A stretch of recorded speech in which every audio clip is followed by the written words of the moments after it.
welcome to Ranas Radar. This is an exclusive sit-down with Joe and Mandi Martin from Martin Brothers Customs. How's it going, you two? All good. Really good. I'm super excited for this because I do have some questions. We're going to hit on how it all started, the key to success, and of course the transition at the end of Motortrend as well. All of those topics, I'm going to get as much as I can. But before all that, I'm very nosy and I love it when couples are so successful together. How has that been for you two and together all these years? What is the key to it? Well, one of the main keys is she comes from finance, and so she's been in banking, most of her life, and it makes the job easy for me. So I can go out and shop, do the fun stuff, the work and the welding and everything, and she deals with the bills and the payroll and insurance and all that stuff. So it's taken a lot of heat off me, but so that's it just helped. How did you two meet? Gosh. Oh man. I was 20. I was 23 when I met him. We're actually from the same town, DeSoto, and we met at a party. It's pretty Friends of ours had a party. Generic. Yeah. But we didn't. Yeah, we didn't date. It took decades for us to actually start dating. Decades. So you guys were just friends at that time. Yeah. Yeah. Her brother worked for me for a while. And, Yep. So we've known each other for a long time. So yeah. Yep. Decades of just being friends, and then eventually, obviously, it did so well. And not only that, but business-wise, Mandi, you've got a big fan following as well. So it's not just the paperwork that you're there. Iron Resurrection, very popular TV show, massive fan favorites. And you both have been on that since right from the beginning. Yeah. Mm-hmm. Yeah. Yep. I'm lucky that he let me come along for the Yeah. ride. No, we just when they, when the idea for the show came along, we've done some stuff in the past with the bike build off and all that. So we kind of kept contact with the people that were involved with the production and everything, and so when they approached us and said they're looking for some more programming for Velocity, and they wanted something that was kind of involved everybody, so we just thought it'd be cool just to keep it natural. What's really going on is what's going on. Amanda kind of runs things, and I kind of run the shop, and then we got all the cast of characters around me, and. It is very natural. It's not scripted, and that's what fans love as well. Yeah, we never wanted to do any goofy stuff, and nobody on the show is an actor. No, sure. We're not quitting our day jobs. We want to just be, what you see is kind of what you get. And nothing in between. But we get, naturally when you got a bunch of guys hanging out, crazy stuff's going to happen. You make fun of each other, and you involve a camera, and everybody's personality just blossoms, doesn't it? That's it, yeah. So But Martin Brothers Customs was already in production as a business before the show. Yes, yeah. And you won a certain competition with a bike. Did that kind of get you noticed by the production crew? It did, yeah. We got involved with the motorcycle scene kind of involuntarily. Really, we kind of fell into it. We were always in the street racing scene. The cars around Dallas area had a big street racing scene, and so we were always into that and kind of got into the fabrication of cars and tinkering with that stuff and motors. And then the motorcycle thing came along, and we were lucky to get involved with that. And we just kind of took that and ran. We didn't really, it kind of fell in our lap, really. Yeah. The opportunity for it. And it was just a golden era of these custom bike thing. And we were just, there at the right time. And then, so we started going to shows, and then a producer approached us about being a part of that bike build off that was on Discovery Channel. So we were fortunate. We did 4 of those. And then you won the World Biker Build Off. Then there was a World Bike Build Off competition. So we in Daytona. got to do that. So helpful when the spouse is here. She's got a better memory than me. Okay, this guy is seriously one of the most humble people you'll ever meet on the planet. He comes across that way, but he's seriously that way too. But anyway, we were fortunate to get the gig, and then years later, the same producers and contacts, we kind of kept in contact with them, and that's what started this deal. So they said, looking for some programming, and I said, well, it was good for me in the bike build off as far as business goes, and so we were we'd be a fool to pass up the opportunity again, you know, so we took it, and just as long as it, you know, we want it to be natural and just want it to be just follow what's going on in the shop. And So it was good that you had a lot of say in how things went with Iron Resurrection. The storyline, and I think that's what has made it so successful, it's not just about entertainment. People at home can take so much from it. I mean, building these cars, taking it from absolute junk, and then making money. So many people at home are working, and many of us do hope to have something at the end of the day. We need to sell it. And I think so many people connected with Iron Resurrection through that. Was that idea already from production? Did you guys have a say?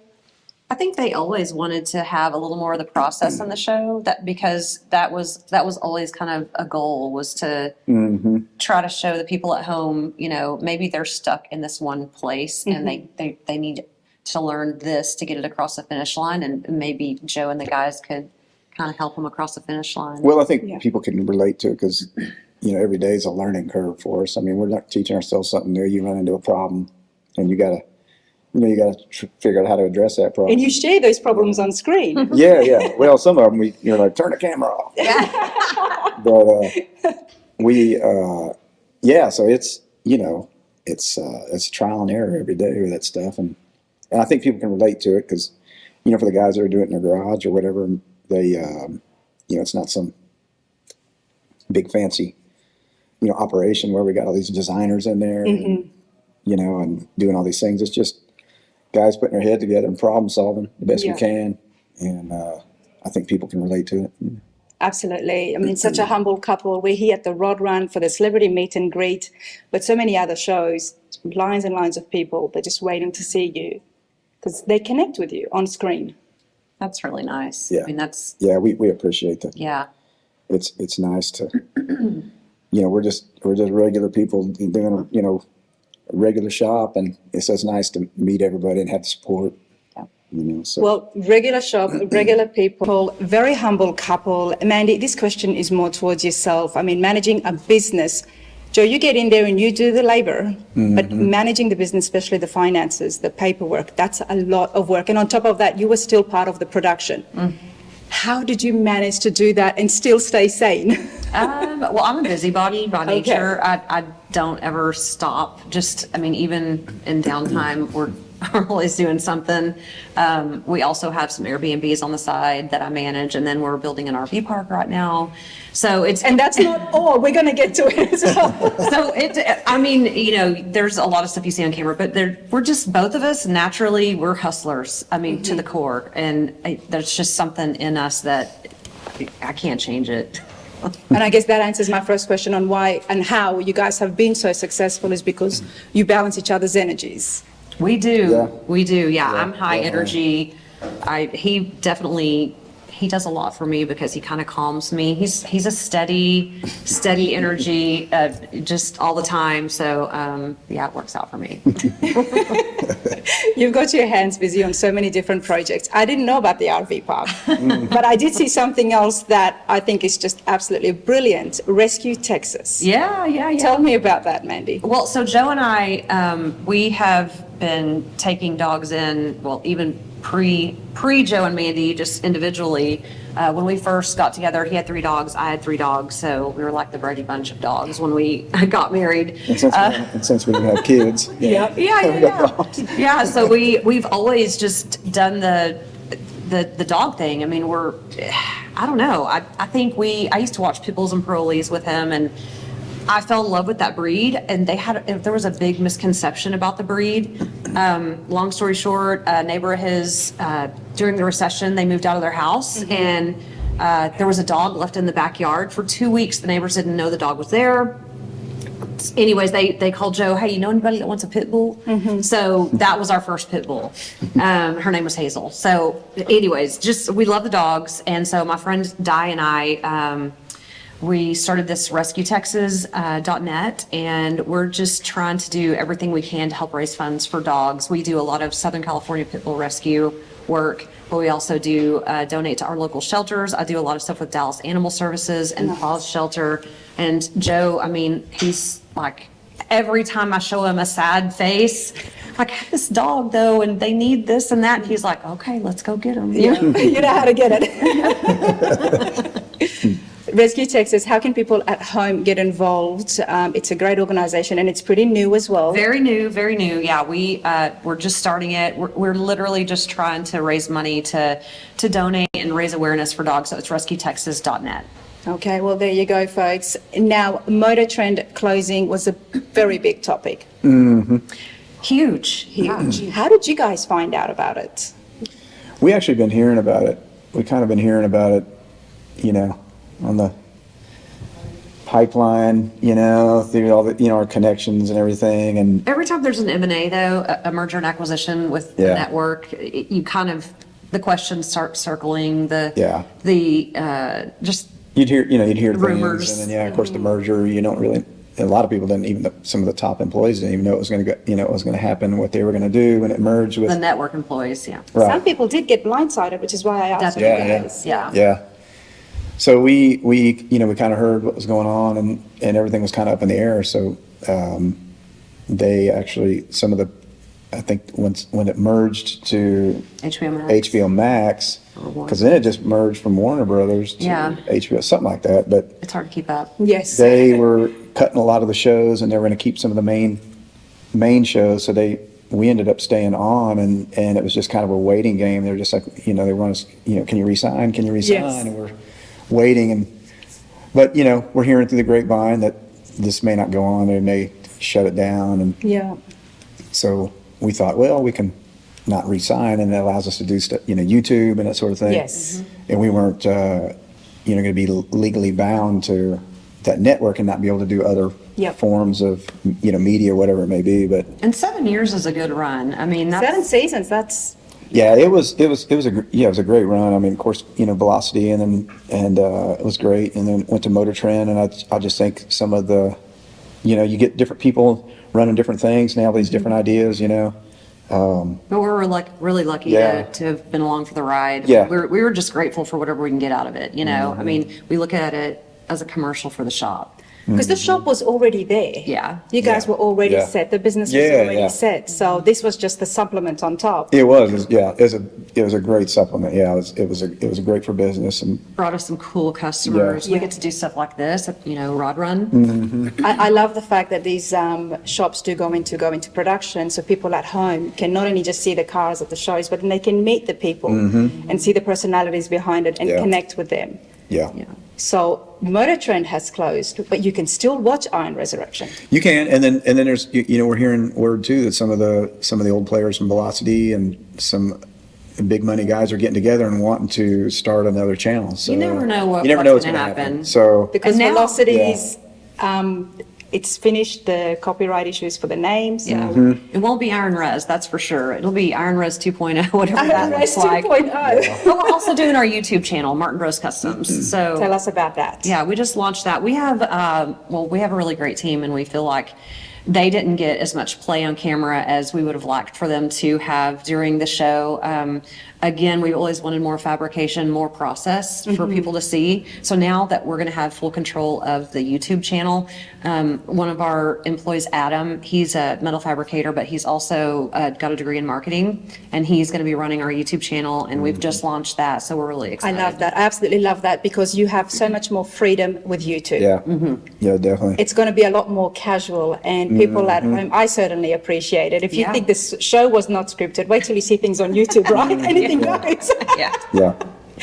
So that is super cool. Martin Brothers Customs on YouTube, and I think that's the best way to keep up with you guys and see some of the builds. Joe, what are you working on in the shop these days? Oh man, we've got a lot of cars. We try to, we rotate 10 or 12 cars at a time through there. So we've got some, like Amanda said earlier, we've got some really great customers from that watch us on TV and we're fans and brought cars. So we got a really great customer base and a lot of repeat customers. Yep. Plus, we have an interior shop now. We do tuning. Like See, I haven't been to the shop. Yes, I have to come visit. Yes. Tuning, interiors as well. Yeah. All in-house. That's huge. Yeah. So yeah, we're trying to evolve it and always improve it. It's hard finding really good guys. We got a great crew now. and we just got a killer team, and Yeah. I wish there was more of them, but we like it kind of nice and tight. Yep. Are you going to be at the Triple Crown? I sure will. Okay, we're going to debut one of the cars that we started on Iron Res there. Okay. It's a Nova. Yeah. To Nova. Yeah. Of course, speaking of celebrity meet and greets, both of these guys are going to be at the Triple Crown of Rodding, which is in September. Nashville Super Speedway, you have to be there. It's going to be, that's an amazing show. A lot of people ask about that Nova, my gosh, because we didn't have time to get it done for the show, so. Yeah, we showed it on Iron Res. We showed it in bare metal, kind of finished it in bare metal. Okay. And it was the project, we couldn't get it done in time, so we just kind of showed it how it really, at the end of the show. How it looked, It was just in yeah. bare metal, so. Well, that's just exciting. But Joe, what is your style? You've done a whole lot of different things, and I know you like the Pontiacs. I like everything, really. I like a little bit of everything. I like Volkswagens. I like, foreign stuff. I'm mainly a GM guy. It's probably Okay. my preference. But like I said, I love a little bit of everything. So I like a channel. We actually got a Datsun in there, a little Datsun 240. Okay. I'm excited about. That's That's going to be different. really cool. That's different. Very different, yeah. So, I mean, it's just stuff like that you got these customers that step up. We get to do these cool projects that we wouldn't, be able to do ourselves. Yep. So it's kind of neat to be able to experience, something Something that I would you never do in not my have own. thought. You know what I mean? So it's really cool. But yeah, I love a little bit of everything, but I'm mainly GM guy. Mainly GM guy, Yeah. that's it. I mean, there's a whole spectrum of how much, you could love under the Yeah, GM, so. But that's good to know. Now, 7 Yeah. years of finding cars, restoring them, selling them.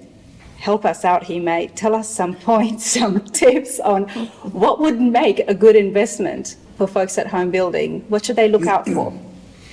Well, really, obviously if you build the car yourself, you're going to save a lot of money. If you can find one with good patina and go with that. Yeah, that obviously, will save you money. you want something that's not rusty and been in a bad section of the country, Okay. northeast or in the Rust Belt or something. You So wanna you're avoid in that stuff. Texas, so. We're in Texas, so we're fortunate to get Yeah. pretty solid stuff, and but that'd be the main thing, really. Just find something solid to start with, because we get people that have these cars that are rotted and rusty, and there's some sentimental value to them, and they want to redo them, and it's just a fortune, and it's just so time consuming. You got to really be dedicated to finish that project. Yeah. A lot of people start these cars, and probably 75% of them never get done because they just start them. They're so overwhelming to people. People don't have time. They take a lot of money. They just take a lot of life. They're passion projects. Yeah. Passion projects, and they're the long ones. Yeah, and unfortunately, a lot of them never get finished, and they may get passed on, or they get sold down the road to somebody, and so you really want to start with something solid. Yeah. That's something that's always gonna have value, even if you decide to quit in the middle of it. It's a nice solid car that's got some work done, and you may be able to recoup some money, but So you might still be able to sell it to exactly. someone else to finish. Exactly, yeah. So that's really the thing. Or if somebody, we get a lot of customers that want a nice high-end car, but the price points now are so, they're in outer space now, really. Yeah. For the average people, for the person, and then so But that's people, just what comes with the cost of living. I mean, you guys as builders, you've got a certain rate, but that's how much it takes to Yeah. keep the shop running. And I guess, Amanda, you would know more than Joe on what it takes to keep Well, the no, shop. we're both pretty, dialed in on what that takes, and but you also have to be willing to pay for the talent. If your guys are good, and you want to keep them, then you have to be able to, Yeah. realize what the market is bringing. yeah. So we want pay our we want good guys that you got to pay them good. Offer some benefits, and And that's try the to key. provide a fun environment. to work in. yeah, exactly. So it's How many employees do you have right now? About 10. 10 or 11, something like that. And Yeah. we're pretty That's small it. crew. Yeah. It's nothing small as well, 10, 11 Yeah. people under you, so. It's a really good crew, and we're super tight, and everybody's so talented, you know, and everybody bounces ideas off each other. We can lean on each other for things, you know. It's really cool. So. Do you mainly restore them back to original, these cars, or do you do a lot of custom work? They're mainly custom. I mean, mild custom. We don't do anything too crazy. I mean, you know. They always have modifications. Yeah, though. you know, and the trends now really are, people want to take a really nice, clean car, you know, like let's say Riviera or Camaro or something, and then, you know, mild body modifications. Yeah. But modern chassis, modern engines, modern air conditioning, modern interior. That's kind of the thing right now. And to me, I like the trend because I think it's kind of a timeless trend, where some trends are a little wacky. You know, Can you share what you would have seen a wacky trend? You know, we see some stuff that's, you know, if you go to SEMA back in the day and everybody's gathered around some car and it's crazy looking car, and then, you know, 8 or 10 years from now, you're kind of looking at it and laughing. You're like, what the hell were they thinking? You see a lot of that. Okay. You know, I mean, as time goes on, the talent pool keeps going up. You know, everybody's getting, you know, you got YouTube and everybody's putting these videos up, and then metal guys, and then so everybody's raising the bar. You know? Yes, and with all these CNC machines and 3D printers, there's so much more options and opportunities to create custom parts. Yeah, and it's. I think you guys go for more of a timeless look though than a what's a trending right now look. Yeah. Yeah, I think that's a thing that really, you know, Chad, our shop manager, me and him are really tuned into the styles we like, and it's. We want something that's timeless, something that looks good 25 years from now. Yeah. You know, the stance is nice, maybe just a wheel upgrade down the road, you know, but the car still looks nice, and that's the thing, you know, because you can get crazy. You know, back in the day, in the 70s, people cut the Corvettes all up in flares, and you look at them now, it's like, why did you do that? Yeah. You know, and you ruin these cars. And back in the day, they were the thing, you know. And That was the thing. and there's trends like that now, and so I'm always thinking, man, what's going to look cool 20 years from now, 25 years from now? So, and that's kind of what the customers now, these customers that can afford these cars, these guys are at the age now they can afford something, but they dream of having their car that they wish they had in high school or something. But, you know, modern power, modern brakes, modern frame, you know, modern comforts, but with still that same silhouette, that same look. Yes. Because some things are just really better left alone when it comes to the bodies, like the Chevelles and the Camaros. Exactly. Some of those cars, some of my favorite cars, you know, I don't think they need to be changed because they look great the way they are. Yeah. Some of the uglier cars are the ones that are fun to change. Yes. Because to me, when they're ugly, it's like, oh, let's cut this and chop this and do this, you know. But my favorites, I don't want to do anything but put them on a killer frame, big motors, and set them down with some nice wheels. So lower it. Yeah. But, you know, anybody can do that. It's just, you know, my favorites, they don't need anything because to me they're perfect, you know. But it's those slight little modifications, and we keep hearing it on the channel over and over again. Timeless is the goal. Yeah. To keep that vision. I think so. Especially builders at home and younger builders. And I take that in for my truck that I'm building, to keep it timeless, you know, keep the customization to a minimum, because the trucks are already, they were pretty nice as they came out from the factories. Exactly. Mandy, what's your favorite? Gosh, I don't know. I mean, I have a square body that I really like. Nice. So I'm pretty attached to that. But I mean, he's got a great car collection that he's been collecting cars since he was 16, 17 years old. Okay. So he had all these cars before I even came into the relationship, and they're all so cool. They're just so cool. 60 Impala, 63 Rivi, got a couple of Cadillacs. Nice. You like the longer cars? Well, I mean, Texas as well, it's popular, isn't it? It is, yeah. I mean, I always love Cadillacs, but I love Camaros. I love everything, really. Yeah. You know, so. But you know, the Cadillacs are cool. Yeah. I love the fins. I love all the chrome and the design, and the Buicks, the Rivieras. You know, I always loved those since a little kid. Got the Catalina. You got the. I mean, he's got some really. The Catalina is on the channel. Yes. Yeah. Yep. That's from when we had our brief interview. Pontiac Station Forge. That's right. Yeah. Yeah. That's Joe, how old were you? Sorry to cut you off. How old were you when you turned wrenches for the first time? Oh man. 2? No. Uncle Bill would know that. It would seem like that, wouldn't it? Yeah.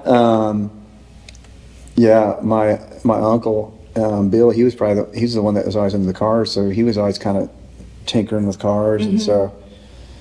But there was no fabrication or paint kind of work. He'd buy an old car and fix it up and do some cosmetic things and some mechanical things. So I've always enjoyed that, but I've always wanted to take it to the next level. Okay. But it was probably 13 or 14. I really could tell. And you always had that in the back of the mind that you wanted to change the car in some way.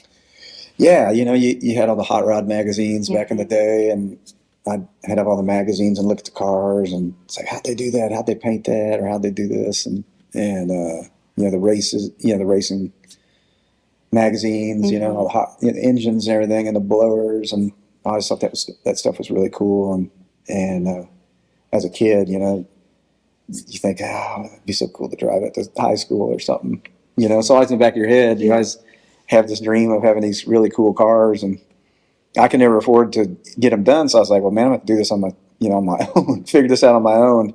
And I think that's where it all started, getting into it, me and my friends, just working on our own stuff. And someone seasoned like yourself, you've really just learned from the ground up and how to do these fabrications without the modern day technology that so many shops have got access to now. You're right, exactly. Well, mainly. Have you guys embraced that as well?